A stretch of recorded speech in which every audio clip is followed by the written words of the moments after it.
Muy buenas tardes, muy buenos días. Good morning there in Korea. Thank you very much for coming. We're very, very excited to have you here. Bienvenidos, bienvenidas, miembros de Interpat. Hoy tenemos un evento muy especial.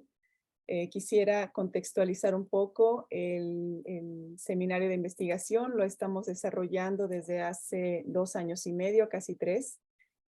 Cada 2 meses con invitados de diferentes latitudes. Es la primera vez que tenemos invitados de una latitud tan alejada a nosotros. Me da esa impresión. Muchas gracias. Y bueno, el seminario tiene como misión fundamental intercambiar experiencias, conocimientos y hacer crecer a la interpretación del patrimonio desde las perspectivas teórico-metodológicas y de experiencias a lo largo del globo, a lo largo y ancho del globo, en un afán de ayudarnos en México a mejorar nuestra práctica de interpretación. Manuel, por favor. Thank you, Tony. That's Tony Jimenez, Antonieta Jimenez, our executive director. My name is Manuel Gándara. I'm the president of InterpatMx, Mexico, the Mexican Association for Heritage Interpretation. Just like she just said, this is a very, very special event because we have, incredibly deluxe guests, the people from WHIPIC, which, believe it or not, is a center totally devoted to the study and practice of heritage interpretation. For countries like ours, in which interpretation is still struggling to be recognized as a profession, even to be recognized as subject matter for graduate school courses, to have a whole center doing research on this is just a fantastic news for everybody. So we're very grateful that you participate in this seminar. We meet every 2 months, basically, and the purpose of a seminar is to share experiences and knowledge and theories about the profession of interpretation to make it stronger in Mexico and on the whole of what we call Iberoamerica, the America Latina, Brazil, and Spain. So it's my enormous pleasure to introduce Dr. Lee, who's going to explain the structure of a session, which is going to be divided into parts, and also she's also be introducing the speakers that she has invited from the center. The floor is yours, Dr. Lee. Thank you very much, Professor Gándara. I'd like to thank you and also participants here and also Interpat members. Thank you very much for inviting our center to talk about what we are doing and where we are heading forward. This is, I don't know whether you believe or not, this is the first institution seminar for our center. So we have a kind of great honor to be invited. We are here not to talk about what we are doing, but to talk, to learn about interpretation and presentation from your institute as well. So thank you again for inviting our center. And I would like to say hello on behalf of our center to all the members in Interpat. I probably would like to ask Tony to introduce in Spanish about our participants because that's easier for us to do so. But I'd like to talk before we start about how we organize these 2 different sessions. The first session is to introduce what we are doing and where we are heading to by different office. We have 4 offices we are going to introduce later on. Okay, and then in the second session, by the request of the Professor Gándara, we would like to focus on what we are doing in the research office, especially in terms of definition and the principle of the interpretation and presentation, because that is more academic-based work, what we are doing at the moment. Okay, Tony, would you like to introduce ourselves, please? My pleasure. Un gran gusto hacerles una mención acerca de quiénes son nuestros invitados especiales. I'm sorry if I have mistakes in the pronouncing of your names. La doctora Soo-Yeon Lee es la jefe de oficina de investigación de WHIPIC. Después de recibir su maestría en Historia del Arte en la Universidad de Dongguk, en Corea, y su doctorado en estudios en conservación de la Universidad de York del Reino Unido. Trabajó como investigadora en la administración del patrimonio cultural durante 13 años. Durante su servicio participó directamente en la revisión de la Ley del Patrimonio y en la redacción del primer principio de conservación de Corea, que se centra en la gestión del patrimonio basada en valor. También ha lanzado y operado el Foro Internacional sobre Conservación de ICROM-CHA. Su área de investigación es la evaluación del valor, principios y políticas de conservación. En segundo lugar, tenemos a la maestra Haire Shim. Ella es actualmente la jefa de la Oficina de Educación y Redes de WHIPIC. Se incorporó a WHIPIC desde la oficina preparatoria en 2020. Planificó y llevó a cabo proyectos de sensibilización y desarrollo de capacidades para la interpretación del patrimonio. Antes de unirse a WHIPIC, trabajó como periodista, cubriendo sectores sociales que incluyen cultura y patrimonio.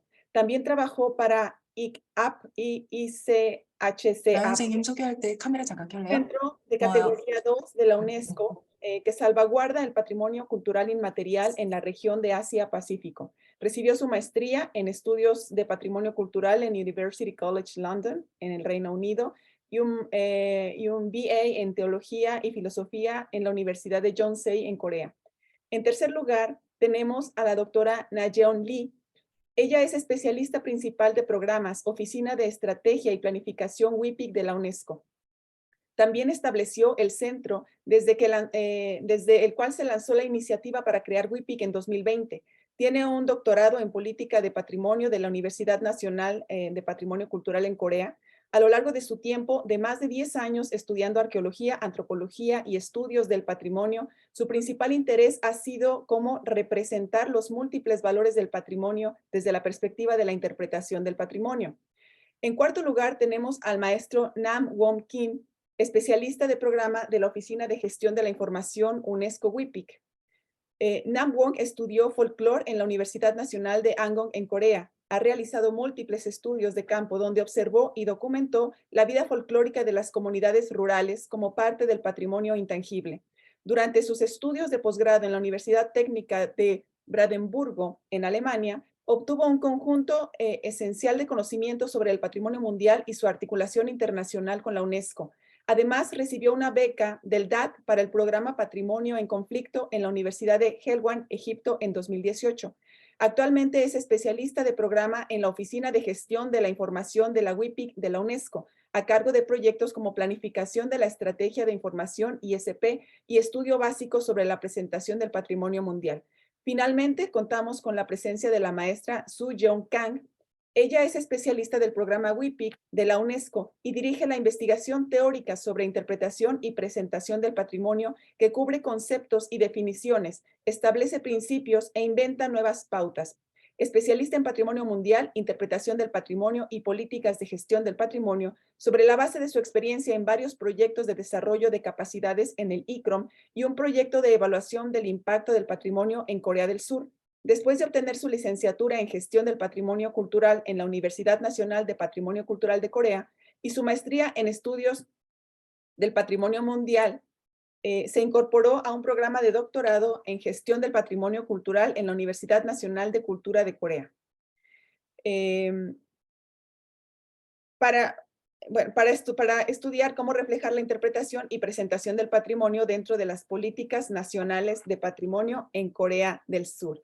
That's the Spanish version of your enormous and beautiful academic historial académico. Estoy borrada de inglés en este momento. Estoy en otro canal, Manuel. I'm so excited myself that I forgot to say something very important. The session is being recorded because we want to do a human translation, provide the video with subtitles later. You will see a transcript that is done automatically. This transcript is not very good in real time, but in a couple of weeks or maybe 3 weeks or so, we will have the complete translation done by a human. And we also have already the slides that we are going to be seeing in a moment. I just wanted to interrupt to do that because I forgot it. I'm so excited and nervous that I forgot it. But now I leave the floor completely to Dr. Lee. Thank you very much, Professor Gandara. Ms. Shin, would you like to show your face so that, just briefly say hello to everyone? Hello, everyone. I'm Harry. Nice to meet you. Thank you very much. Okay, the first session will be introduction of our center, what we are doing and where we are heading forward. We would like to do by office. The strategy planning office and the research office and the capacity building office and the information management office. In that order, we would like to introduce about our center. I will give the floor to Dr. Nayan Lee so that she can in 10 minutes introductions about the strategy planning division. Thank you very much. Okay, I'm going to share.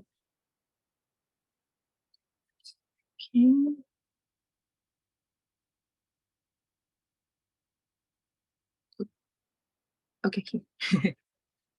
Okay, can you see the clearly? Okay. Okay, hello everyone. My name is Nayan Lee, a senior program specialist. I am going to present about the role of the strategy and planning office today. So WHIPIC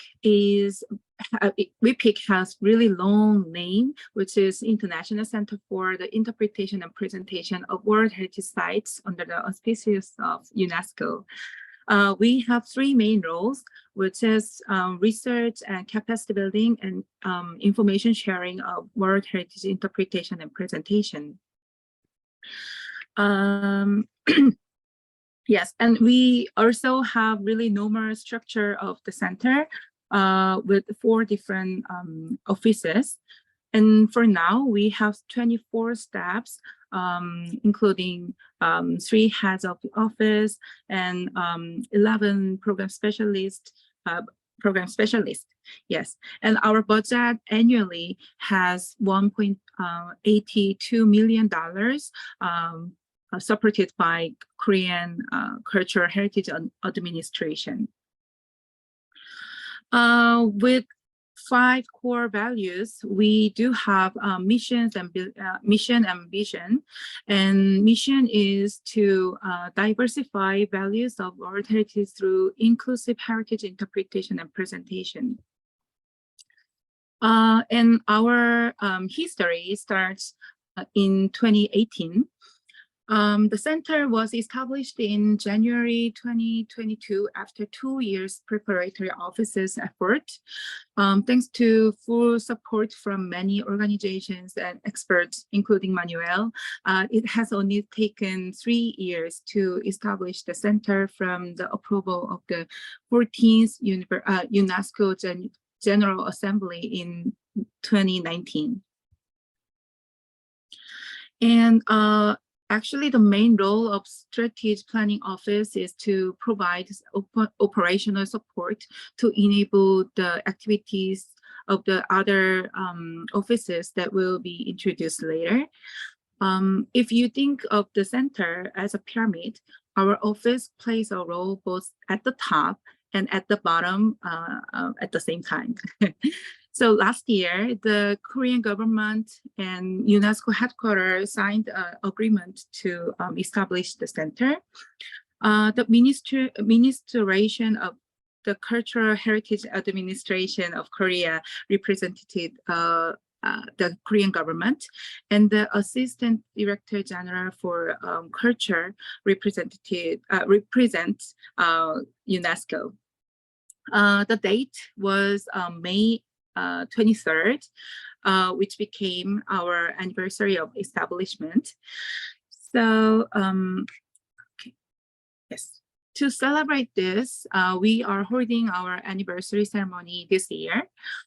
It will be held a week later on 31st May. And many people, including myself, are working hard to prepare for it. And we are looking forward to a successful event with the support of many people. There will be a keynote speech about our vision and mission and the declaration ceremony of our ambitious vision. And as a special event, we will also host an 8th annual meeting of C2C's organizations. And it will bring together all 9 World Heritage related Category 2 centers from all over all over the world. There will be, there will be 5 sessions to discuss the role of C2Cs and the ways to collaborate within the large framework of the World Health Capacity Building Strategy. Finally, with 6 pre-meetings, after 6 pre-meetings from with the all C2Cs, there will be declaration adopted on cooperation among C2Cs, which is the very first time to adopting the declaration among C2Cs. Well, actually, I got only 10 minutes, so I thought it will be really short. So I kind of rushed my presentation, but this is my all presentation. Thank you. Thank you so much, Nayeon. We really appreciate your explanations, and in the middle of the preparation of the opening ceremony next few days, thank you very much for introducing our center briefly and also excellent ways. I'd like to move on to the research office so that we can continue what we are doing. Okay. I'd like to share. Okay, I am Soo Jung Lee, as I am introduced at the beginning of this session. I'm the head of the research office, and also at the moment, because the head of the information management office is not around, so I'm doing both office in charge at the moment. Our office is very much important missions. The first one is to establish the rational and objective principle and policy so that we can probably introduce what would be the best way of interpreting and presenting the heritage values and other values. The second mission is to make it possible to do inclusive and multi-dimensional interpretation and presentation. At the moment, you probably do aware of what has been the problems in the World Heritage Conventions and implementing that convention in the system of World Heritage. So what we are doing and what we have to do in future as well, that we have to contribute to make it possible to do inclusive and multi-dimensional interpretation and presentation. To achieve that mission, we would like to set out the research strategy, which we have done for the last 2 years, so that we do have a kind of short, mid, and long-term strategy at the moment. And also, we would like to do the international research. That is the main function of our office. And the third one is that we are doing the international and regional policy support, because there has been a different gap between the region, between the cultures, between the nations in policy wise. And also we would like to set out the research infrastructure so that we would like to invite the fellowship. We would like to set out some of the cooperation research project. And lastly, we would like to build up the international network. To do that mission and to do that our responsibility at the beginning of our setup, we divided into 4 different functions. And that probably will be remained for the next few years, that we would like to focus on that different sections. And also between those 4 sections, we would like to integrate to achieve what we have to do and what we are trying to do. The first section is the theoretical research that we are doing. In that section, we are doing the principle and guideline research so that we can help the decision-making criteria and methodology to be set out and actually to be applied into practice. The second area we are focusing is the policy. So in the policy research section, we developed the policy model based on the principles, what we are doing at the moment. And also we are actually tackling the operational guidelines and World Heritage Strategy in this section. The third section we are focusing is the thematic research, because even though we do have a nice policy, nice principles and guidelines, still we do have different types of heritage, have different issues. So we would like to tackling that issues in the thematic research section. We would like to reflect UNESCO's agenda in this section to deal with theme by different years, so that we would like to extract the practical methodology for tackling emerging issues and the existing issues as well. The last section, we would like to focus on the regional issues, because by different issues, by different reasons, we do have come across the different issues.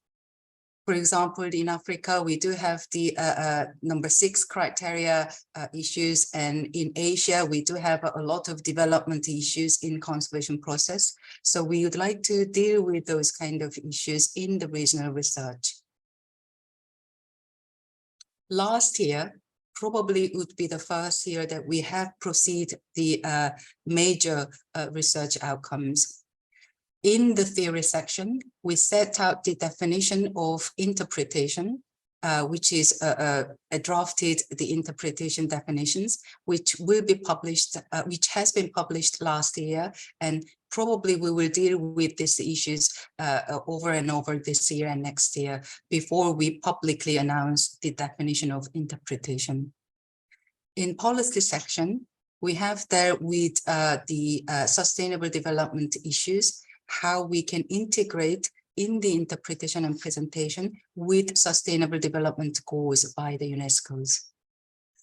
In the thematic research, we have dealt with the site of conflict, so that we have done the classifications and reacting process and case studies on this section. Regional section, we have dealt with the OUV and attributes. You probably do know the last operational guideline revisions in 2021. The preliminary assessment has been adopted, and also the attribute is becoming really important through the HEI heritage impact assessment and so on. So we have dealt with the attribute issues, especially focusing on the conservation process.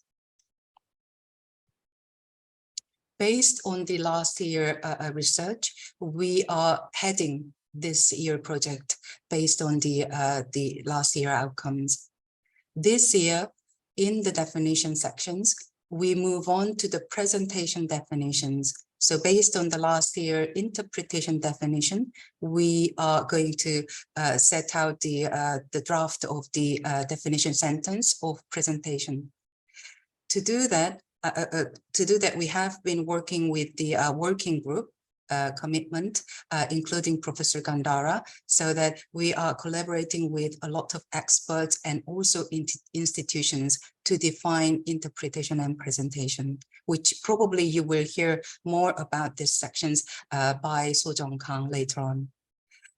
In the next few years, we will focus on the principal guidelines by different types and topics, and also we will probably provide the toolkit of interpretation and presentation. In the policy section, this year we would like to focus on OUV and attribute to develop the methodology, so that ultimately we would like to implement those kind of concepts in the convention. And also the thematic research this year, we have the project to look at, again, the site of conflicts in a more deeper way, so that we can look at the extended role of heritage through the interpretation of site of conflict. And then few years, we will focus on the gender issues, community involvement, climate change, and so on. In regional section, last year, we have extracting the attributes of the Korean World Heritage Sites as a case study. But this year, that issue will be dealt by the policy section. And in the regional research section, we would like to tackling the issues and monitor of the regional issues, such as the the Meiji industrial site issues. And also we would like to focus on the how to interpret the sites based on the criterion 6, so that we would like to develop the interpretation strategy for the criterion 6. Other than those kind of 4 areas, the research office are hosting international forum annually. Last year, Professor Gandara has been participated online as a discussionist. And also this year, we will have more guests to be invited in our international forum in November. This year, we will have the future of the capacity building and the training programs as a subject. And next year, we are planning to have the heritage interpretation and presentation in digital era. In the research office and also within the center, we believe the research is the foundation of doing the capacity building and training, and also the archiving and data collections. So we are trying our best in the research office to focus on those main 4 functions. And then probably ultimately we would like to share our knowledge and expand our knowledge so that we can contribute the implementing the World Heritage Conventions. Lastly, I would like to say that all last year achievements and outcomes and publications are posted in our website in English, so that if you can visit our website, you can download easily about our research outcomes. Thank you very much. Okay, shall we move on to Ms. Shim, the Capacity Building Office, please? Yes, please. Okay, thank you very much, Soo-jung. I will now share my screen. Okay, I believe you can all see my screen as well. Okay, hello everyone. I'm Harry Shim, currently the head of the Education and Networking Office. And our office mainly is responsible for the capacity building programs and awareness raising project as well. So I'll be talking about probably 3 main areas. First, it will be the rationale of our capacity building programs and also the vision of it. And then I'll be also sharing our experiences and knowledge regarding to our programs. And then lastly, I'll be talking about the future plans as well.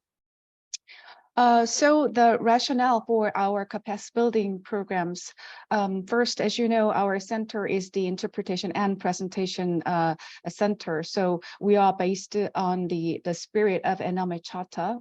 We can say that probably. So the charter reiterates that along with research and evaluation, training is also one of the essential components of the interpretation of the heritage. And it also says the communication with the public is one of the most important part of the conservation process. And here, the communication with the public, we define it as awareness raising.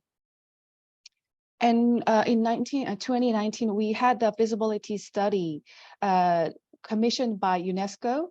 And the study was done by the Professor Mario Santana Quintero. It was about the establishment of WHIPIC. And the study says that the center will focus on capacity building programs in the short term and eventually establish the regional training centers in the global priority areas, including Africa, and also it says Central and South America as well. And in Korea, we have a special act on the preservation and management and also use of World Heritage.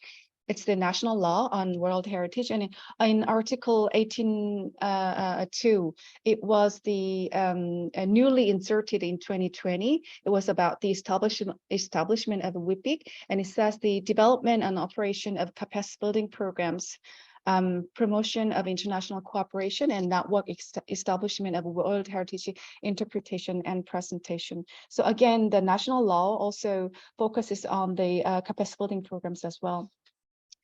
And last year, we were officially established, and so we had a UNESCO and Korean government agreement. And one of the objectives and functions of WHIPIC, it also says the capacity building programs for the heritage interpretation.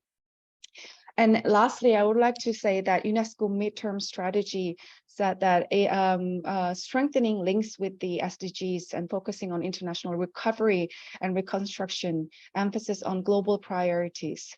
So again, we believe that through the capacity building programs, these creed will be implemented. And now, next, I would like to talk about the environmental setting for the need for the capacity building for World Heritage. So throughout many declarations and strategies in UNESCO, they said that capacity building is one of the most efficient means of and also the strategic goals of the preserving and also protecting and managing world heritage, and also contributing to the sustainable development as well. So the recent World Heritage Committee that was in 2021, it was 44th World Heritage Committee, and there was a surge in requests for capacity building because we started to have many different issues now than before. So the committee holds workshops on heritage monitoring and crisis management and sustainable tourism. And UNESCO Category 2 centers are one of the major partners as well. And as Soo-jung also mentioned, we now have more and more dissonant heritage, which is also the dark heritage. And also we could say that the sites associated with the recent conflicts. And last year we had a special committee under the World Heritage Committee, and they published a report after the working group meetings. And then their result was education and information programs section will be inserted in the nomination text when one member state raise an issue to other other member states nomination files. So these are roughly the our current environmental setting for the requirement of more and more capacity building and education programs. So for our office's vision, we would like to strengthen the heritage interpretation through the World Heritage Stakeholders Capacity Building Programs, and therefore resolve the regional imbalances and other relevant issues as well. And ultimately, through the process, we want to contribute to the sustainable development through the capacity building. And also as you know, the current heritage management processes, it requires the wider audiences and stakeholders to participate and preserve the heritage. So we want to widen the audience for the heritage interpretation, and therefore we want to link government, academia, and private sectors in the expansion of the concept of World Heritage. And I would like to talk about the current programs that we are doing at the moment. So as you know, we were just established last year. So we do have our foundational research on the capacity building programs. So last year we had the international study with Ms. Sarah Court and Eugene Cho, and along with our Korean professors. So we had this core, the modular courses for both core modules and advanced modules. And the screen you see now is the core modules example. So for instance, we have like 4 modules which composes like one curriculum for the heritage interpretation. So roughly it's World Heritage and Sustainable Development. And also we have the module for heritage values, which actually analyze the outstanding universal values. And then we have interpretation theories and principles. And lastly, the final module for the core modules are the interpretation in practice. So we will be having follow-up research next year as well. And this is the capacity building programs that we do for this year. So we have our very first World Heritage Capacity Building Program for heritage managers in Africa. It will be implemented in Cairo in October this year. And this is particularly, we are especially doing with the African World Heritage Fund, which is also UNESCO Category 2 center. And the second one is for the Korean World Heritage Managers. And this capacity building workshop will be held in Namhan Mountain Fortress, which is the World Heritage of UNESCO. It will be held in July in Korea. And last week, we just finished our Korean Heritage Tour Guides capacity building workshop as well. It was just a one-day program held in Sejong, which is the center located city. And we also have awareness raising programs as well. We are currently participating and leading the heritage interpretation component for the rehabilitation and development of a Great Zimbabwe World Heritage Site project. It's a 2-year project funded by the French Development Agency, and we're commissioned by the UNESCO Regional Office for South Africa. And then we will be also having the World Heritage Interpretation Seminar as a side event for the 45th World Heritage Committee this year, which will be held in Riyadh. And lastly, we'll also producing an interpretation heritage understanding heritage interpretation video that will be probably produced in July. So I'll be sharing the result with you guys as well. And these are the previous projects for the last 3 years, including the preparatory office period. We held many webinars and lecture series, and we also published the research book as well. So as Soo-jung has also shared, these are all uploaded on our homepage and YouTube channel. So please visit and use it. And this is my last slide. These are the short and mid and long-term plans. So this year is the short-term period, and we are currently doing our very foundational research on international capacity building, and we are also doing the studying for the developing curriculums and toolkits, and we do pilot programs for the heritage managers. And for the next 3 years, we will be doing the we'll be operating the international regional heritage interpretation capacity building programs, and we'll be probably developing the toolkits, relevant toolkits, and then establishing relevant networks as well. And ultimately, in the long term, we'll be monitoring what we have done. So we'll be probably update our programs. And then we'll be establishing the regional World Heritage Interpretation Training Center as the feasibility study says. And finally, we'll be running the World Heritage Interpretation consultation programs for the global priority areas. So this was my short presentation of the our office. So I'll be giving my mic to Soo-jung. Thank you very much. Thank you so much, Ms. Shim. It was excellent introductions about the capacity building office. We would like to move on to the information management office. So I'd like to introduce Mr. Kim Namung, who is in charge of the project in the information office at the moment. Hello, buenos tardes. My name is Namung Kim. I will introduce the last one, Information Management Office. I will talk about those four. First of all, the main responsibilities of the office and the works that we have done, as well as the lessons learned from those so far. And second, with the basic understanding of the work that we do, I'd like to find some relevance and common concerns with Interpat Mexico.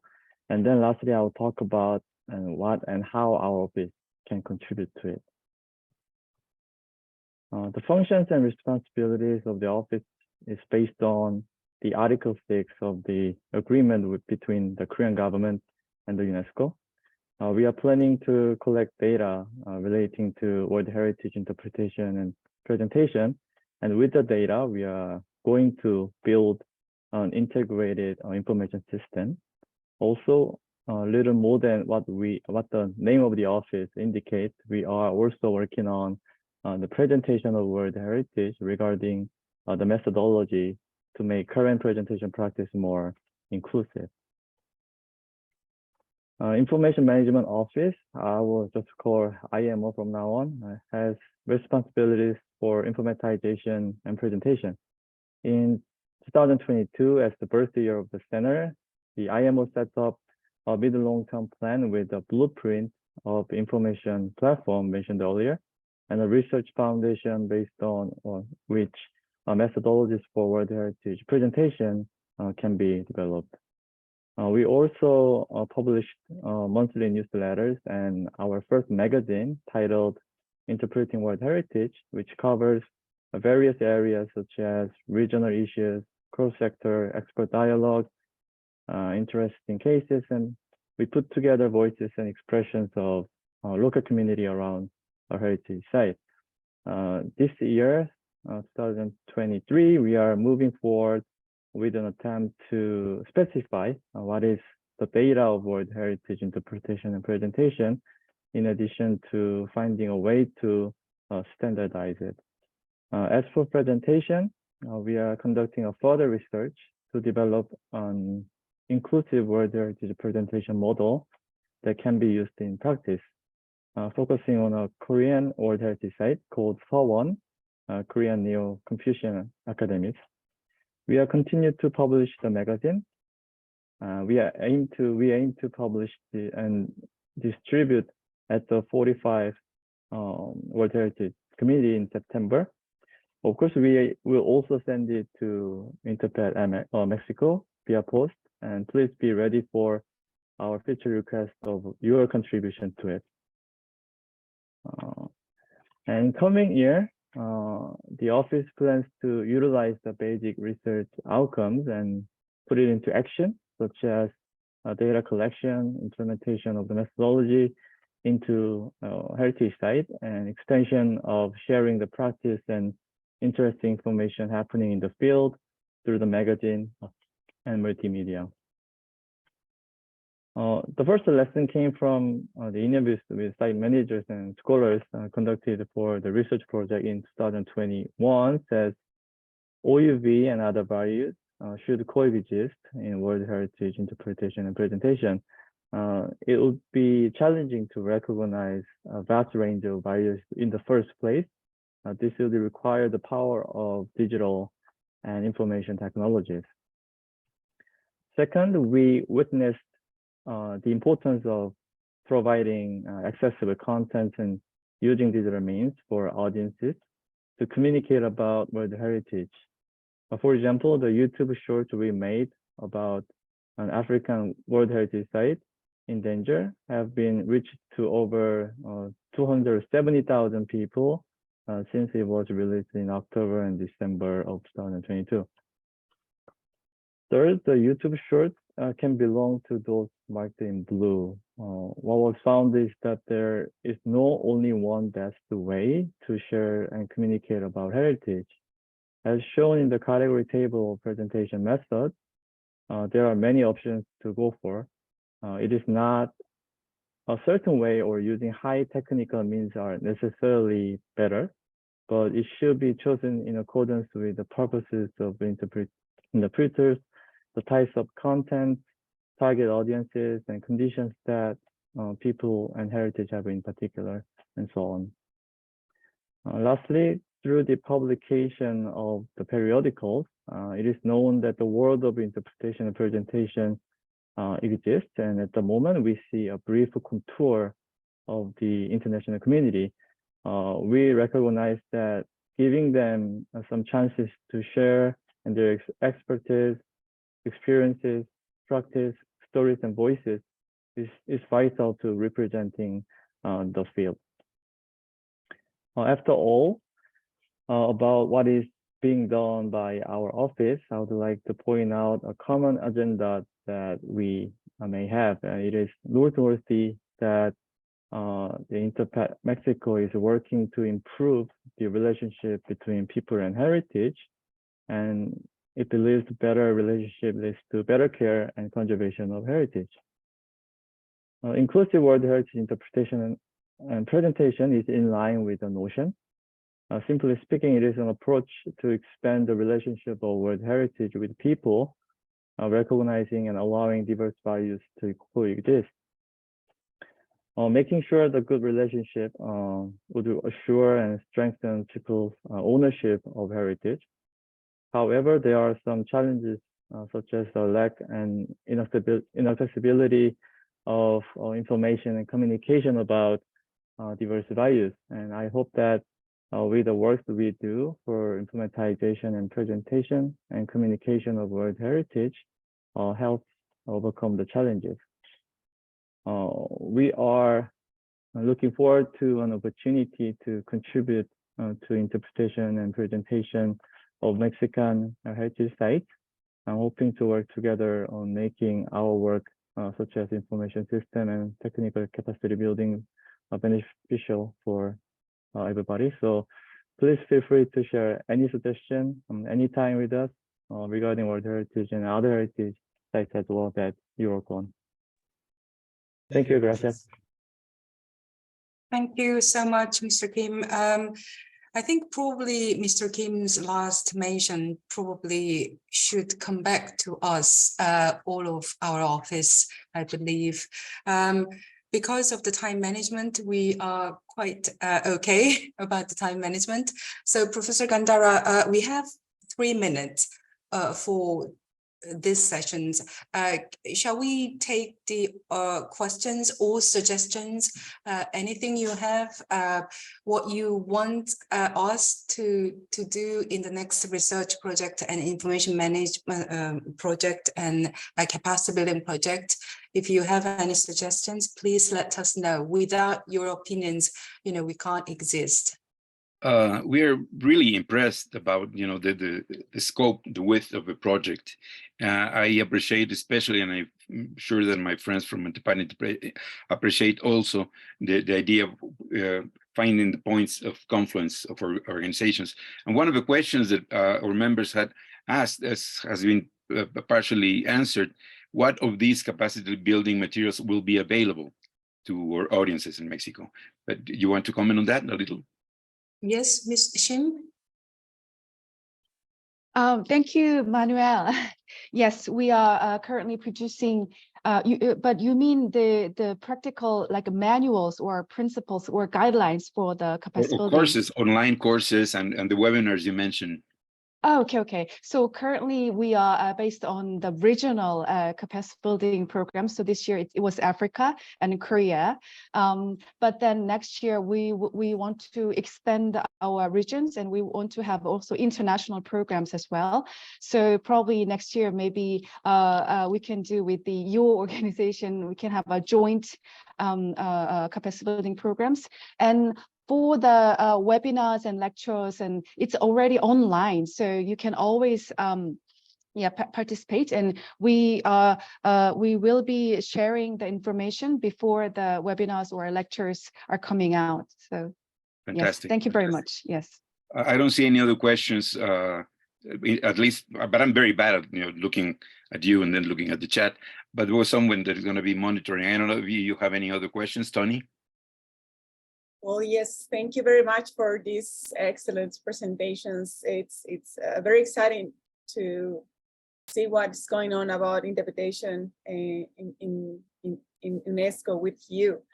And I have one question that emerged to me since the very first time when I heard the event that you had last year. And I would love to hear a little bit more about that difference that you are recognizing from interpretation and presentation. And I have this, I just want to learn more about that difference that you are I think that that's going to be probably a question to leave for the second part, because So Young is going to be talking extensively about that question, because that was one of the main questions. So if we don't have any other questions from our audience, we are not connected to Facebook, so we're not gaining, you know, the 100 comments and stuff. But we can then probably move on if you agree with that, Dr. Lee. Yes, yes. Thank you very much, Professor Gandara. Just briefly get back to Tony's questions. We do have the video files in our YouTube channel about the last year definition and concept conference in November, so that probably you can get to know what has been discussed openly in the conference. That probably will help you to understand more about what we have done in the definition sections.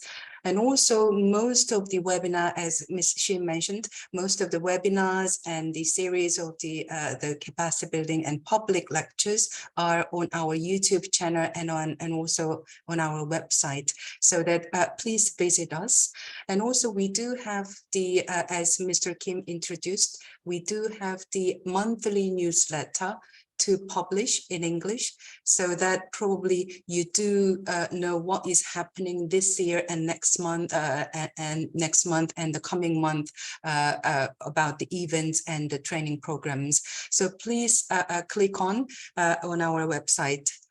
Okay, this is all about the first session. I hope that you briefly follow up and catch up what we are doing at the moment. Now I'd like to move on to the core issues on the definition and the concepts of the interpretation and presentations. I'd like to introduce again Ms. So-Jung Kang to lead and to have a presentation on what she is doing and what our center is doing with the International Institute and experts at the moment. Ms. Kang? Hola. Thank you, Soo-Jung. I'm really glad to, I'm really honored to give the presentation about what we are doing, focusing on the theoretical research. I would like to give a brief introduction.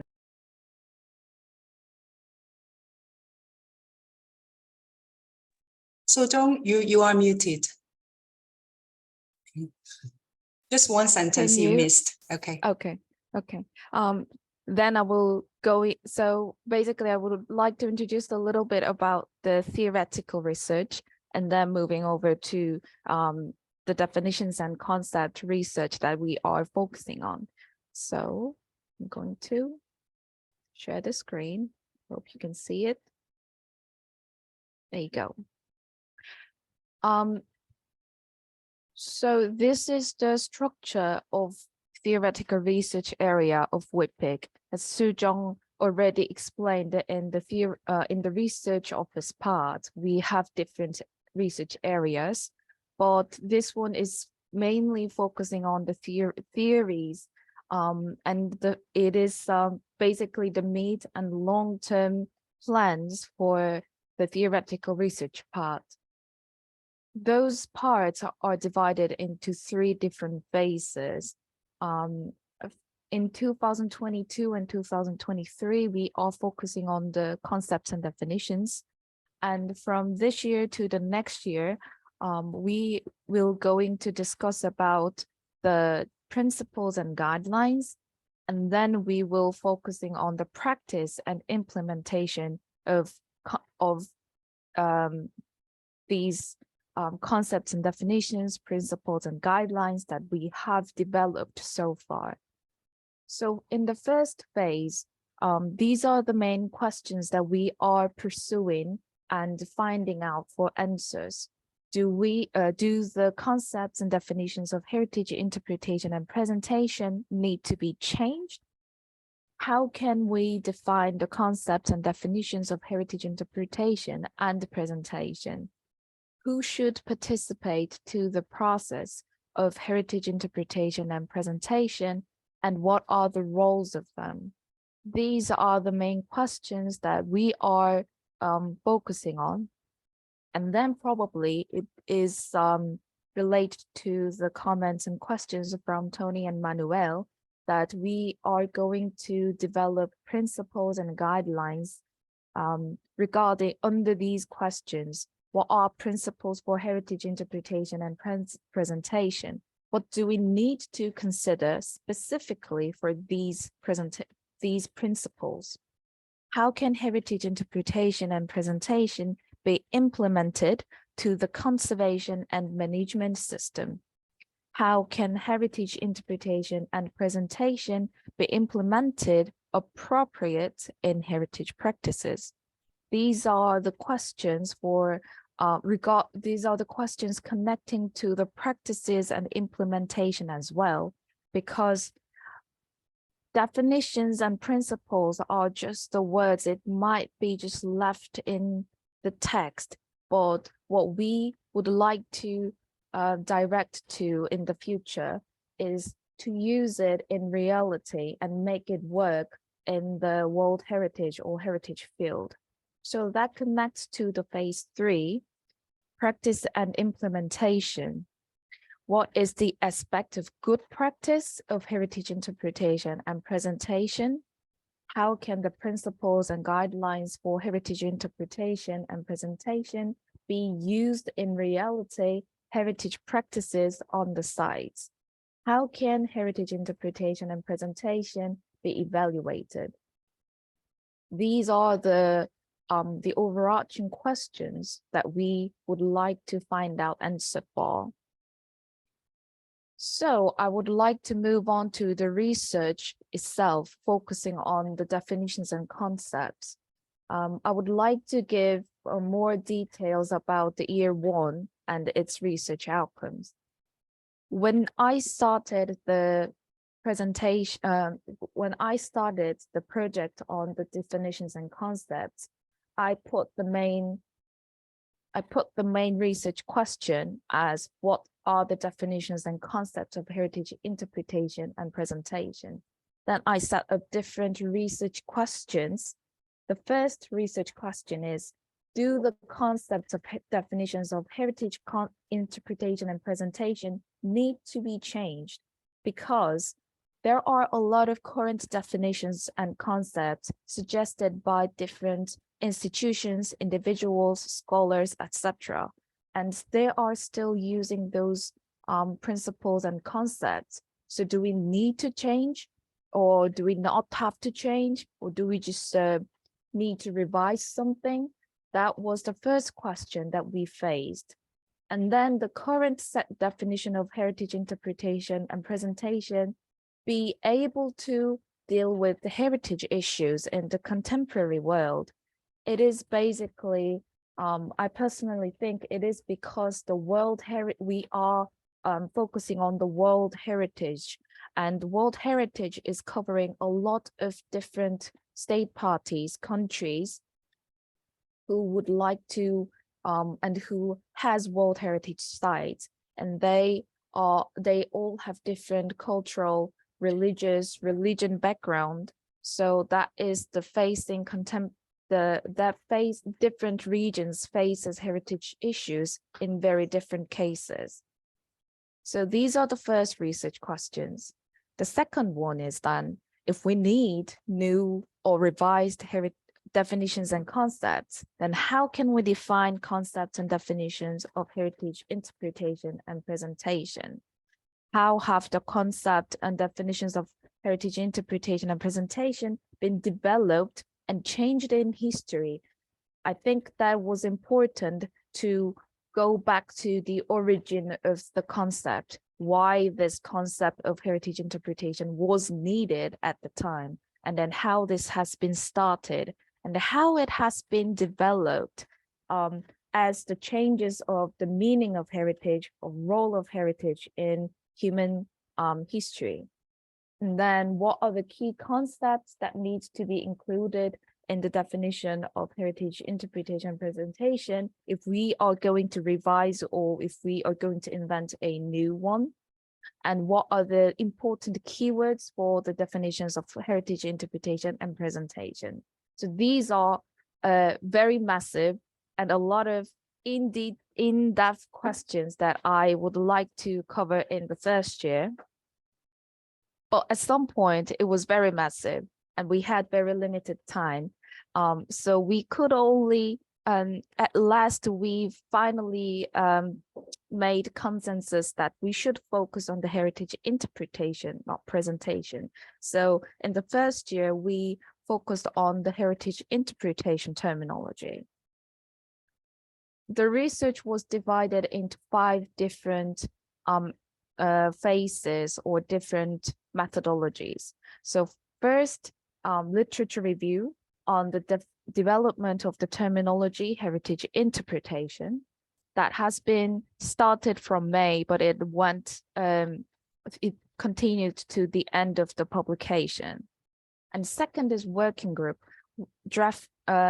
We had 4 different meetings, including Manuel. We had 12 different heritage experts or specialists, including site managers, consultants, or scholars, professors, who would like to give opinions on the new definition of heritage interpretation. Then we finally drafted. It's not, I would like to point out that it's not finalized or done. It's still drafted the new definition of heritage interpretation through the discussions and meetings with a lot of people.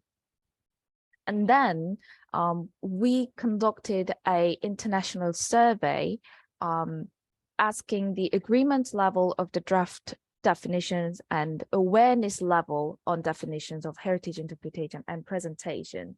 It would spread it out to the international heritage world. We received 105 answers, and they were all meaningful data for us to understand how international heritage communities or heritage people are currently acknowledge what is heritage interpretation and the presentation. I will share the keywords and the sentences, generated sentence after all. And then we did conference. It was part of the 2002 WHIPIC forum. It was to share the research outcome and drawing out the future agendas and the directions. And then in December, we published the final report, both in Korean and English, and both in online and printed version. I would like to give more details about each part. So in the literature review, the first part was how the concept of heritage interpretation has been started. Well, I mean, the interpretation has been started in the heritage field. There are a lot of different heritage, I would say not all heritage managers, but heritage related or interpretation experts who suggested how they believe what heritage interpretation is. It was started from John Muir. He believed that natural protection should be expanded at the governmental level. And Enos Mills emphasized the connection between urban dwellers and countryside. As you might assume, that both were from natural part, and it is very obvious that interpretation concept has been started from the natural part. But then in 1957, we have very predominant definition of heritage interpretation from Freeman Tilden, that is an educational activity which aims to reveal meanings and relationships through the use of original objects by first-hand experience and by illustrative media, rather than simply to communicate factual information. That is very predominant until today's world of heritage interpretation. There are different people afterwards who suggested what heritage interpretation is. 1998, Stewart and Kirby said it began to be included within these international and intergovernmental cooperation projects as interdisciplinary work for educational attainment, closely connected to personal experiences in heritage places. And then John Jameson in 2020, pretty much recently, he suggested that along with the growing importance of community engagement, participation, and public experiences, heritage interpretation has sought to shift practice from a mere recitation of facts to the creation of emotional and intellectual connections between visitors and heritage places. So I think you can see sort of changes of how heritage interpretation has been worked or changed, or how the keywords has been changed from just the communication to making connections between people and heritage places. There is a slight different column of understanding heritage interpretation. Ablett and Dyer in 2009 suggests hermeneutical heritage interpretation, which is not supported by Manuel, I would say, to review of what heritage interpretation is for and about. They suggested hermeneutical heritage interpretation because humans do not only use physical presentation in conservation, conversation, and communication. These cognitive actions have a core basis on individual understanding, influenced by cultural traditions. So they more focused on the individual backgrounds and how they understand the heritage value in the cognitive way. Then, rather than the academic world, I would say these amazing 2008 ICOMOS Charter for the interpretation and presentation for cultural heritage sites has been another very predominant document in the international world. There were several backgrounds that this charter has been emerged in 2008. There were heritage boom with heritage presentation and visitation in the late 20s, and convention concerning the protection of world cultural and natural heritage, the World Heritage Convention, it drew out the globalization of heritage. And then growing importance of community, people-focused perspectives that was emerged in early 21st. And Nora document of authenticity in 1994 also connected to the value-based approach. And the Borough Charter, first adopted in 1979, they also suggested not just physical originality, but also cultural significance. So all of these global movements in the heritage world draw out this ICOMOS Charter, and then they tried to define the new concept of interpretation and presentation of cultural heritage sites. Then what I've done in the literature review part is that collecting the recent definitions on heritage interpretation, and these are all in different texts. So I try to rearranged, splitted those definitions in phrases, and then rearranged and categorized in different sections. First of all, these definitions have noun phrases that calls what heritage interpretation is. So I marked similar or same words in same color. So some are focusing on education, some are focusing on communication. Some people said it's activities, some people said it's process. And then I also categorized the aims and objectives included in the definitions. Some are focused on the meanings, some are focused on the relationships, some are focusing on the public awareness or understanding appreciation, like how people understand it. And some are focusing on the presenting and explaining and how they express the information or deliver it. And the content of heritage interpretation is what to interpret, what we need to interpret. And these definitions are from all different parts of the from all different institutions or all different people. So the what to interpret is very diverse. It can be objects. It also included heritage sites, places, but it also include museum or collection or even event. So it was very diverse. And the methods of heritage interpretation was how to interpret it. They suggested some methodologies about the heritage interpretation, somewhere including the digital technologies or explanation panels or educational programs, etc. I think you can go through it and then get more ideas about how to interpret it, how they defined about the methodology of heritage interpretation. And especially I chose some phrases regarding to the relationships with people. Some definitions especially mentioned about the public or the people or relationships. And the reason why I chose these phrases especially is because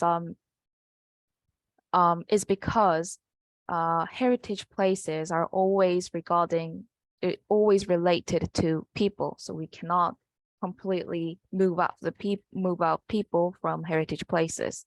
So that was the literature review part. In summary, the definition of Tilden was still predominant, and recent definitions focusing on the educational activities relationships for their keywords.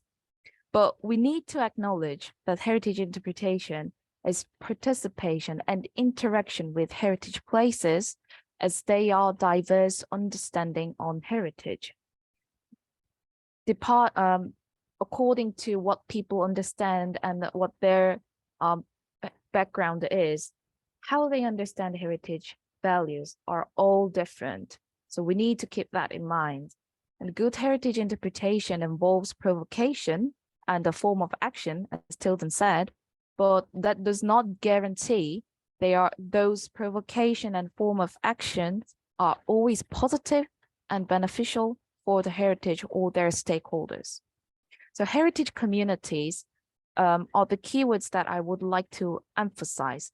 They are no longer need to be educated or to be heritage values delivered to them. Instead, they're now recognized as participatory agents who create and interpret heritage values. That was the overall findings that we got from literature review. Apart from literature review or connecting to that, with a lot of different heritage specialists, we had 4 different meetings in July 2022. That we did a lot of discussions regarding these structures and literature reviews and some different keywords, and they submitted written contributions, including definition papers, which means which I asked them to write their own definitions on heritage interpretation and presentations. And we did a lot of activities and exercises like that to make to go to the definition of heritage interpretation. After that, we drew out this draft of the new definition. Heritage interpretation is a meaning-making process through communication, participation, and experience. It increases understanding and promotes connections between people and heritage places. In the decision-making process of what is interpreted and how, it premises heritage interpretation based on an ethical and participatory approach and a consideration of the full range of heritage values, including OUV and community-held values. I would like to emphasize that this is still draft, and we are in this year's working group, we are still reviewing and discussing about this definition when we are talking about the heritage presentation definition. So these are not done or will be improved and developed in the future. Then we did international survey. It was for asking agreement level of draft definition that I just suggested. And then how people currently understand the definition or concepts of heritage interpretation. We suggested 4 different questions.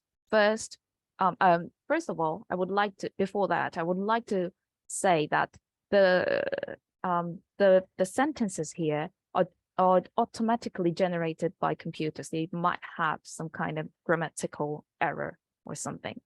And it was based on the responses from the survey. So it does not mean that it is completely right answer. It is to understand what people are currently thinking. So first question was, why do we need heritage interpretation and presentation? People answered the result sentence was interpretation and presentation are needed so that visitors to cultural heritage gain better understanding in terms of increased knowledge. So the biggest keyword was understand, people, value, cite, or need. The second question was provide your own definition of heritage interpretation. People answered heritage interpretation is the act of understanding the significance of the heritage. It is as a process which helps form relationship between people, heritage, and culture. And biggest keywords were value, site, mean. It also covers process, visitor, place, way, can. Third one was provide your own definition on heritage presentation. It is said it is the way to present the heritage to public. It's an action transmitting heritage values and information. The biggest, the most popular keyword was inform, mean, way, value, use, something like that. And then the last one was probably the proposal of this survey, the level of agreement with draft definition paragraphs. As if this in this part, if the circle is bigger, it means that we got more agreement on that. And basically we splitted the draft definition into phrases or a word vocabulary, and then asked if they agree about the word or phrase that we got. Averagely, we got a lot of agreement. It is 4.36 out of 5 points. The most agreed keywords were meaning-making process, communication, and increases understanding. But the least agreed keywords were based on ethical, outstanding universal value, and community held values. So these are not much differences in figures, but we need to we find it very meaningful because and they gave the question of the OUV should be included in the new definition. Do we always need to focus on the world heritage, or do we need to enlarge the heritage level that we are focusing on this definition concepts? Gave us a lot of questions. Then in the conference, we asked a lot of experts for the future agendas for this project.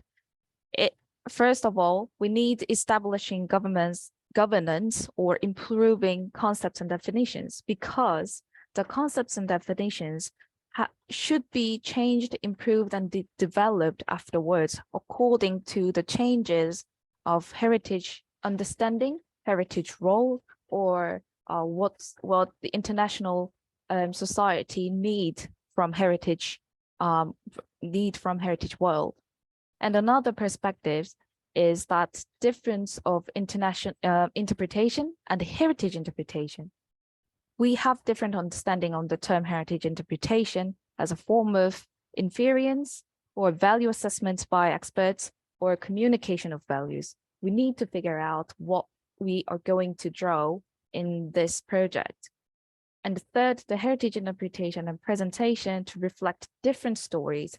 And in terms of this reflecting different stories, we need to use the beneficiary of using digital and technologies and how we can get new opportunities from these aspects. And finally, we need there are some challenges for principles and guidelines setup of heritage interpretation and presentation. We need to figure out more, we need to discuss more in that concept that we use in the definition. For example, participatory, who is going to participate and what is the ethical aspect of heritage interpretation, etc. However, the WHIPIC thinks that there is a demand for ethical approaches because it encourages dialogue and foster the appropriate attitude in the decision-making process. There are a lot of different understanding of heritage values, and we need to figure out how we can contribute to both the agendas of UNESCO and also the value and cultural significance of heritage sites.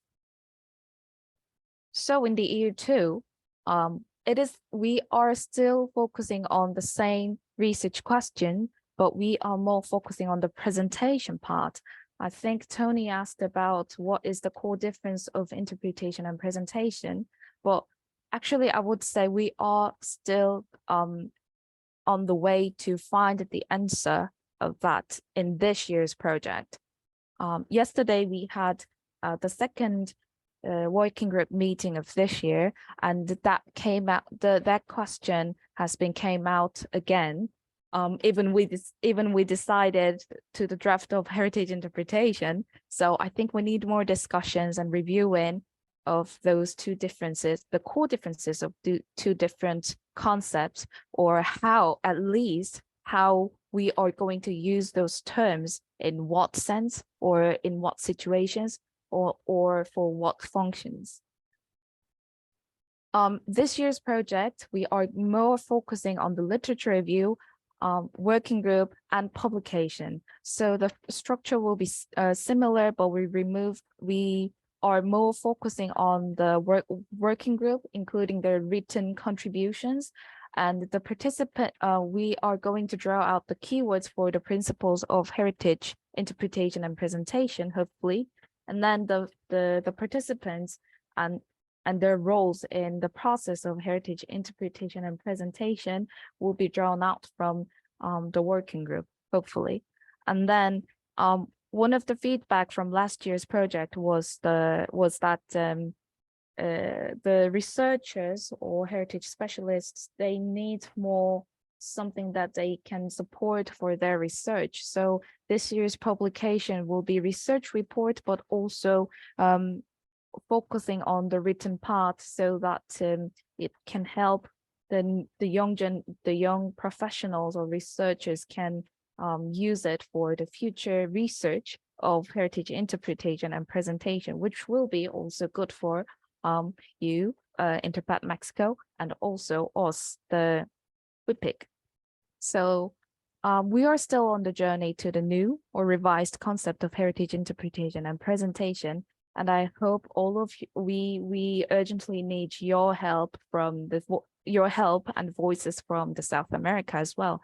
And this will be developed into different languages, including Korean and Spanish as well. We acknowledge that. So please stay tuned and give us a lot of opinions for this project and other programs that WHIPIC is going to do.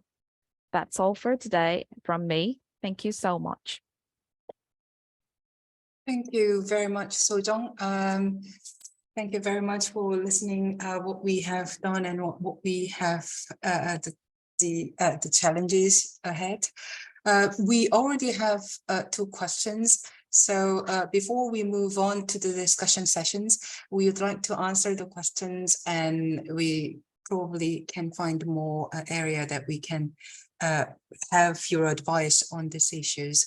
The first question is about the tangible and intangible divisions. And we all know that we do have the tangible heritage and intangible heritage.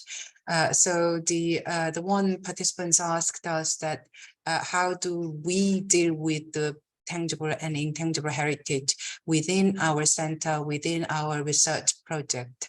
I briefly answered the question to him or her, saying that the establishment of our center is under the scope of the World Heritage Site.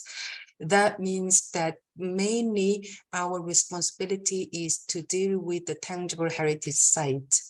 But we all know that the tangible heritage site and the value and the significance of the site should be composed of the tangible aspects and also the intangible aspects.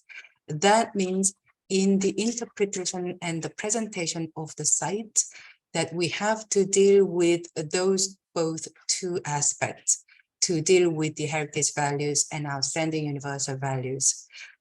Especially the intangible aspects, such as the spirit and the traditions and the traditional activities and the way of the keeping those kind of traditions in the present time, is also being importantly considered in the composing of and also addressing the outstanding universal value and the other values. So that area is another scope of our missions to deal with in the interpretation and presentations.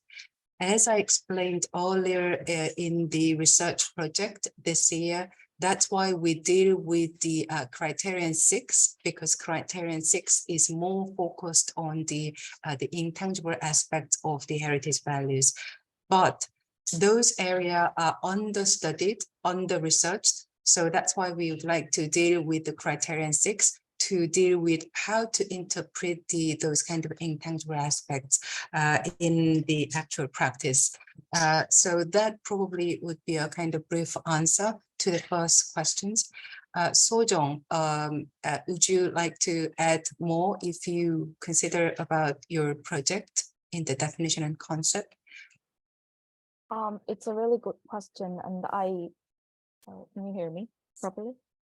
It's a really good question, and we still have the voices in the opinion from the WHIPIC members, even WHIPIC members, that we need to consider the intangible aspect or intangible aspect of heritage interpretation, or like how we conceptualize, how we understanding heritage in the heritage definition of and the definition and concept project.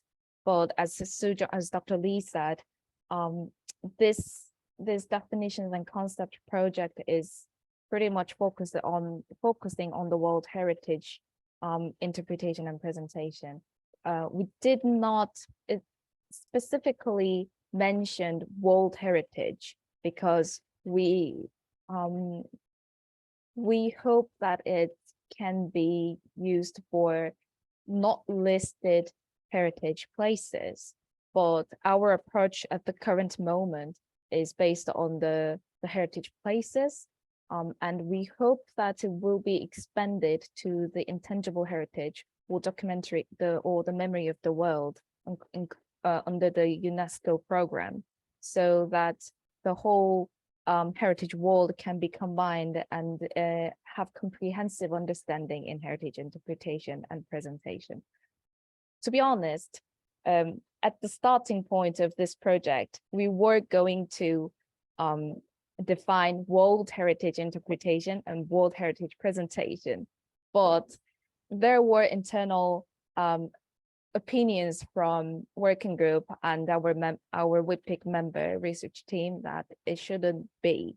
It should be used in the wider heritage places, and there will be possibilities for that or opportunities. So that would, I think that can help you understand how we chose the terminology or the realm or the approaches on the heritage interpretation.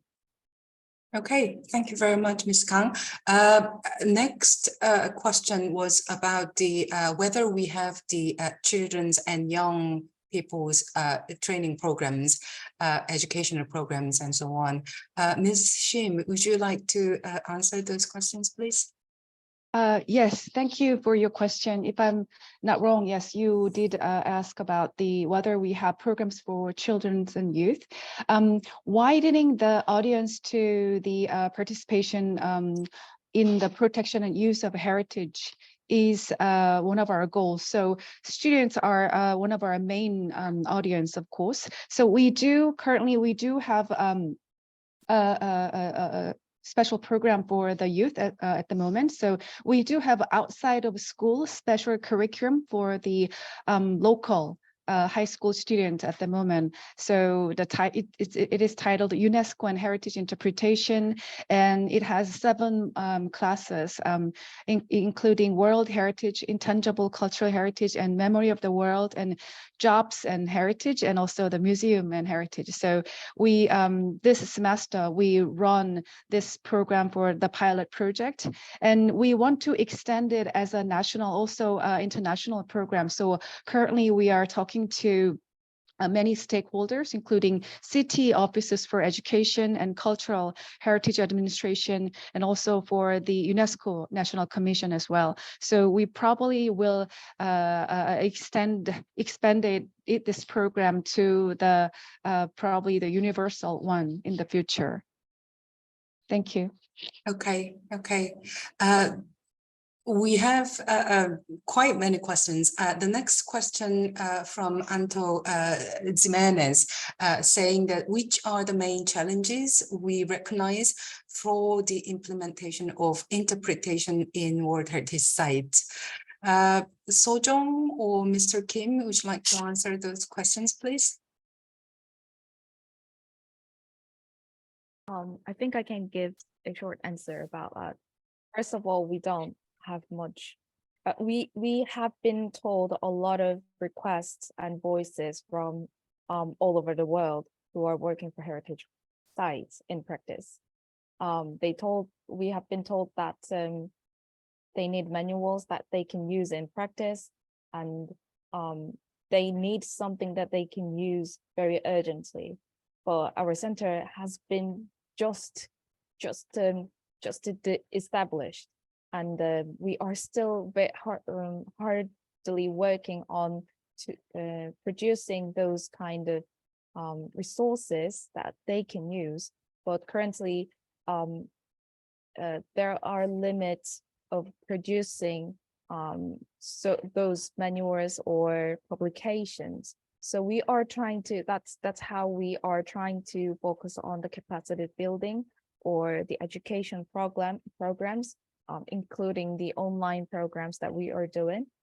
Also, in the focusing on the definition project, it is very hard to make consensus of even experts or wider heritage communities, because heritage interpretation has a bit of long history, I would say, but not many people looking at the heritage interpretation and the presentation from the perspective of world heritage or heritage places. So these are those challenges that I'm facing, that collecting, asking questions to 100 people, and then I receive 100 different opinions from them, and then making some kind of compromising point to start the discussion. That is the biggest challenge for me. And I hope it is including Manuel, a lot of experts of heritage field, interpretation experts are helping us to get to that point. So I think I see it very hopefully we will find the answer and produce something that we can contribute to the wider heritage community. Thank you.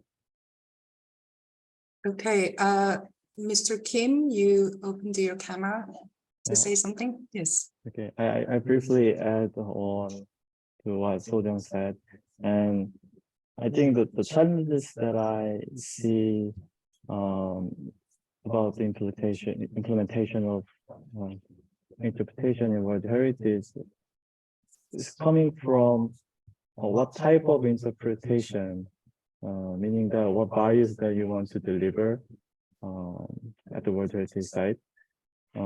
As you may know, there's a clearly main framework and system of World Heritage Convention, and the convention focuses on specific values, that is OUV, and it is very organized and has been accumulated many methods and operational guidelines. So it wouldn't be so difficult to create interpretation based on the information that is accumulated. But then if there's any other values that have to be interpreted outside of the framework, then the problem comes up. So I think the main difficulties that I can share would be the values coming from the change of a heritage and the society, and that is coming outside of the convention. True, and we had a kind of short review on the convention and the operational guidelines that we found there is almost no mentions about the interpretation, and there are really short mentions about presentations. So that is one of our barriers, how we can tackle those kind of issues to include the importance of interpretation and presentation in the operational guidelines in future years. Okay, Ms. Shim, Nayeon, would you like to add up more about what we have, the challenges? Yeah, very briefly, I think Sojong and Namung already mentioned pretty much everything. Through this webinar, I now know that what people are really interested and need in regard to the heritage interpretation. So they in the field and in the sites, they need the guidelines that they can use and apply to the heritage field right away. So we plan to, and we tried our best to draw the principles and guidelines in regard to the capacity building. So that would be probably some issues in my area. So yes, we will try our best to draw the guidelines. Yes, thank you. Okay, thank you. Nayeon, would you like to add up more comment on this? Yes, thank you very much. Actually, yes, I agree with Harry. So, well, I think we have to convince all people, all the stakeholders of the heritage that use our principle and standards for being inclusive heritage interpretation and presentation. Yes, thank you. Thank you, Nayeon. Shall we move on to more focus on the definition and concept, because there is a really relevant questions from Ms. Annabella Coronado saying that she's wondering if any of the indigenous people of the World Heritage were included in the working group during the drafting stage of the new definition of heritage interpretation.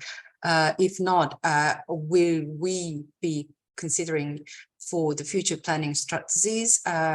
Sojong, would you like to answer the questions, please? I think I can tell you the answer in terms of the project management. We are currently working 10 or 12 different heritage experts, because this writing one paragraph or two of definition and concepts even makes a lot of noises and arguments in our groups. So that is in terms of the management of this project.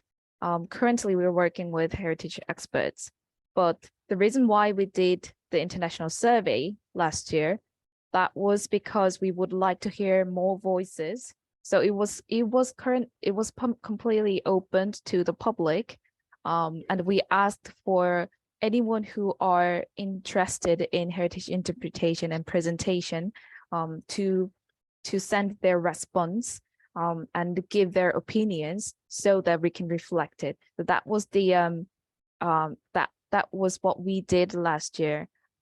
This year we are not planning to do it, but probably we will give a presentation during the 2023 WHIPIC forum so that we can share the research outcome to the public and then get some online or offline feedbacks from them.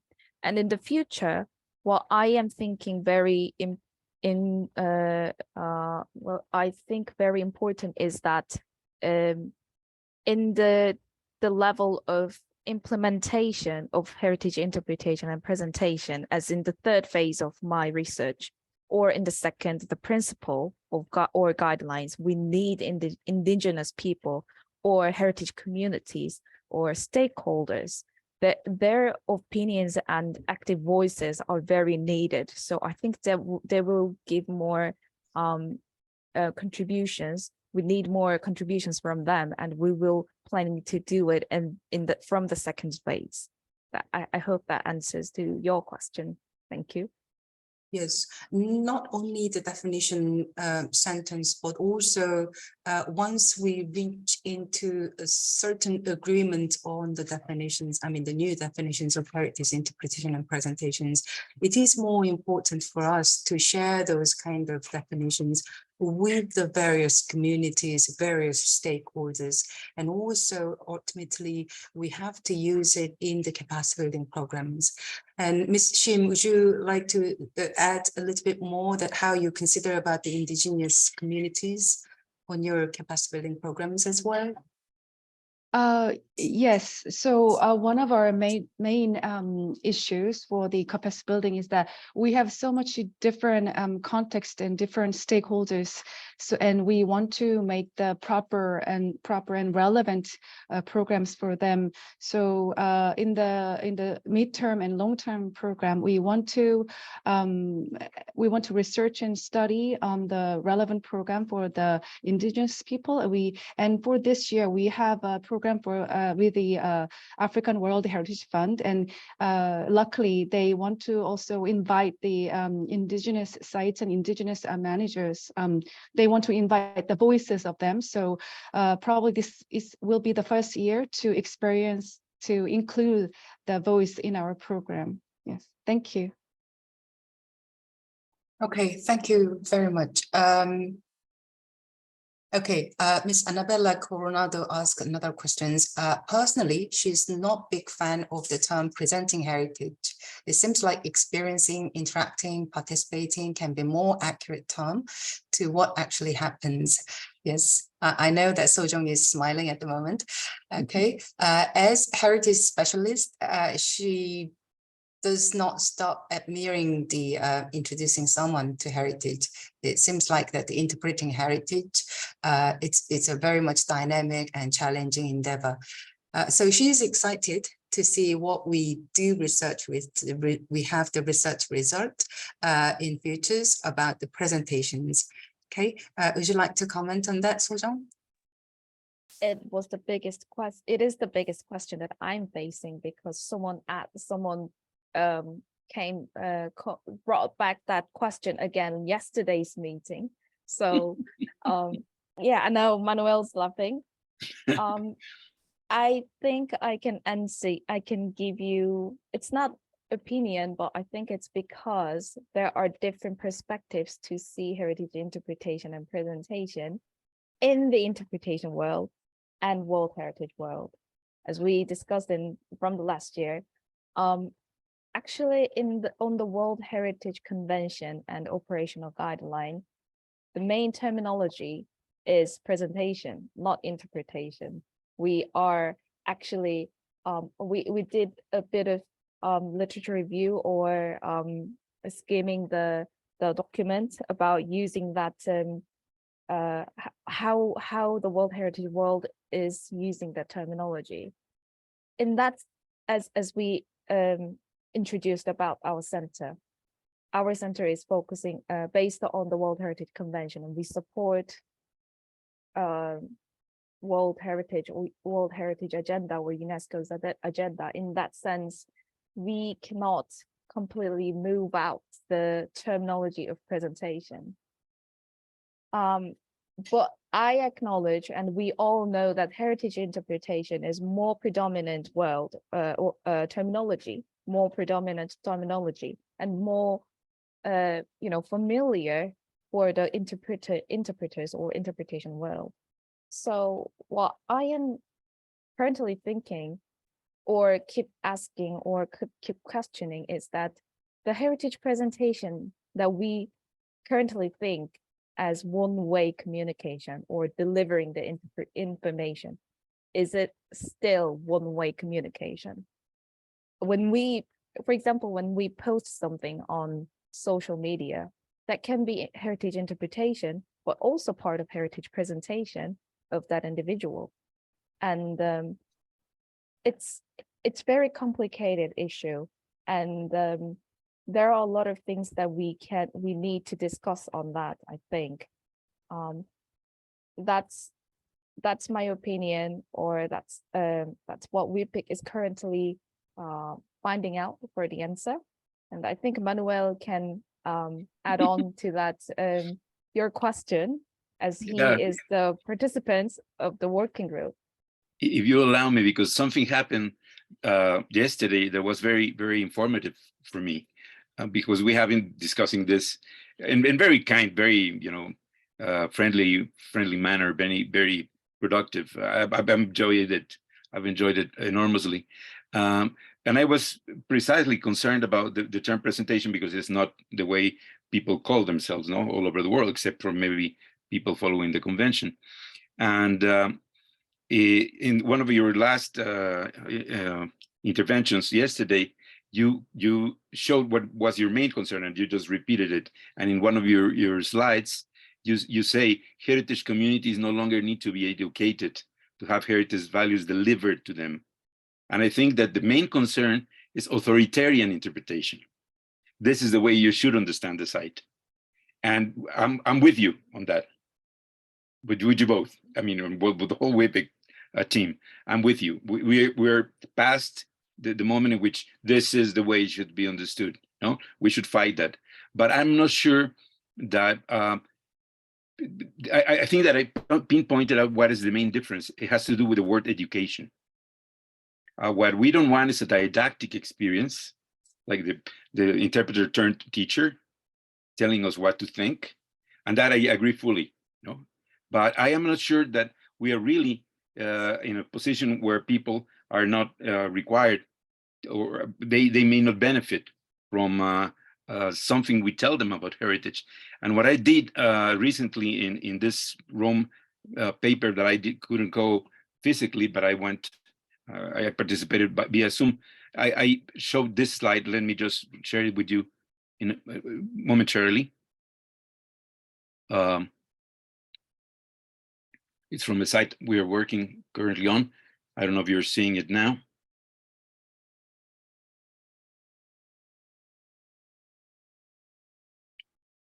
Are you seeing it? Yes, we do. Okay, what does this mean? I mean, you can walk actually around it, see it. Beautiful building, no doubt. You can walk on top of it and never learn anything about it. No, and this you're seeing here is the center of the universal value.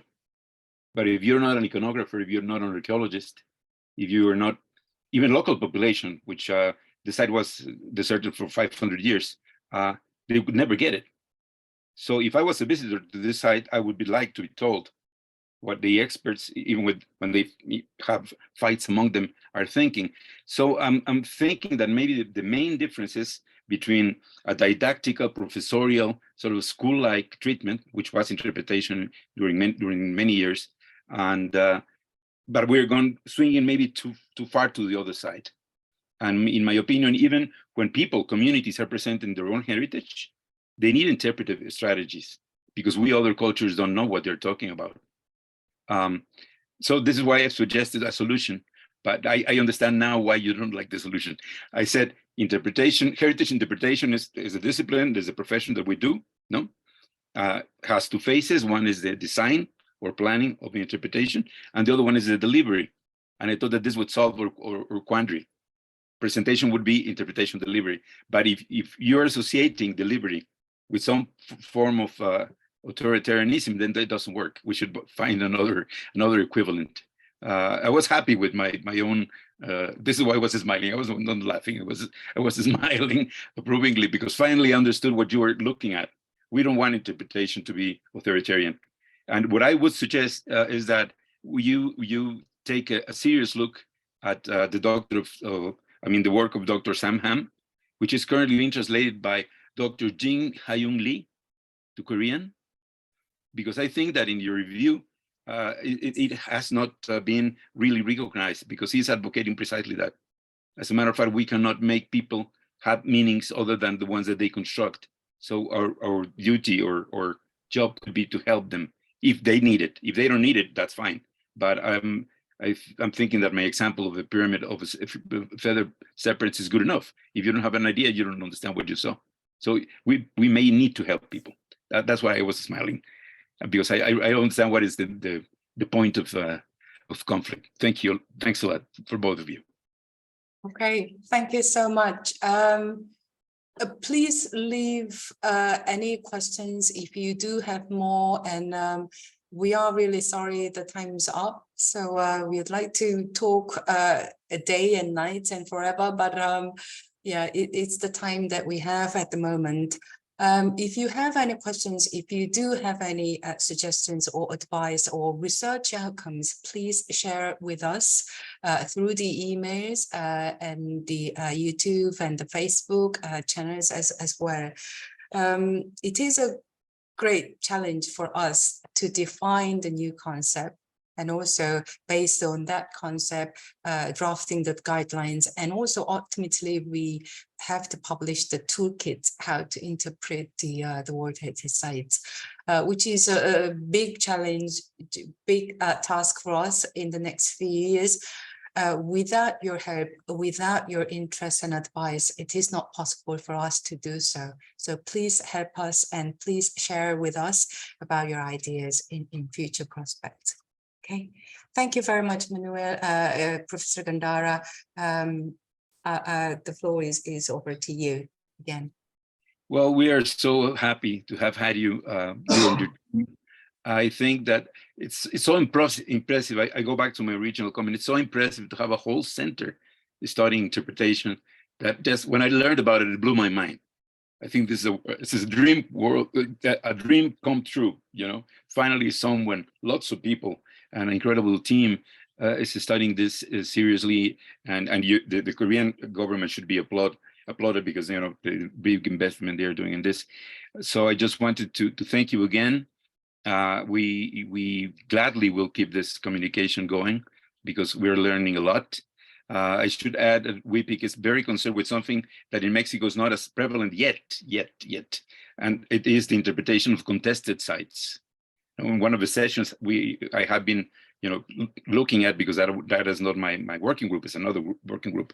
I have seen examples of the smaller sites, nothing like Teotihuacan or Chichen Itza that have millions of visitors, but smaller sites with very recent controversial histories in which you cannot tell exactly, no, this is the real thing, this is what happened. And that would be an imposition in terms of interpretation. And I know that this is one of WHIPIC's concerns. And so I'm big glad that you will have opportunity to work in the Great Zimbabwe, because that would be a perfect example of the kind of thing that you're doing. You're concerned with conflicting interpretations and with not just imposing anything on anybody. I'm very, very grateful for your participation here. I don't know if Tony wants to add something or do the last announcements. Well, I also want to thank you very much. And I want to share with you that this presentation that you just gave us, it's, well, you know that NAI is having right now its international conference in Costa Rica. So many of our members are also the Spanish speaker members are right now there. but they were very they were willing to come. So these words you just share with us, it's going to arrive to them too, because obviously this is going to be in our YouTube channel, and this is going to be this is going to be part of what we are having as our database for members and for people in chapters in Spanish, as we name ourselves. And I also I'm also feeling very thankful because this allows us to have this academic dialogue, which is growing and growing. I think it started, as in my knowledge, it started with the Journal of Interpretation Research, again with NAI. But I see this is not stopping, and so I'm very happy. Many of us in Interpat come from the academic ground, and so we're really very happy to hear about this research project on interpretation. And we'll just thank you again, and we are hoping that keep in touch with you and keep learning about your new findings and keep the dialogue open. Thank you. Thank you very much. Professor Gandara, would you allow us to have a just brief comment from our members? Okay, Ms. Shim, would you like to have the last comment, please? Oh, thank you so much for this opportunity. As you know, our capacity building programs are very international. And actually, I had a very quick question to Manuel. Can you also briefly introduce your programs, if you have, for the capacity building? Because we don't know very well at the moment. Okay, we're working on that, precisely that now for UNESCO. I'll write to you. Okay, thank you very much. So I hope we can exchange and keep in touch, and maybe probably next year or next year we can have a joint program in the future. Thank you. Fantastic. Nayeon Lee, would you like to have the last comment, please? Oh, she's preparing the opening ceremony tomorrow. Okay, Mr. Kim, would you like to say the last comment, please? It was very nice to speak to all of you and then hear a lot of valuable comments, and I'll take that everything into account in all the projects that we do. Thank you. Okay, lastly, Ms. Kang. Thanks for your warm welcome and inviting us. And it was really great for me to share what we're doing, and then listening to your opinions on the definitions and concepts. We are very welcome to listening to your opinions, and just if you would like to add something or comment, feel free to contact me or Soo-jung, or even Manuel, because he's part of the working group. Then we will definitely review it on our project. Thank you so much.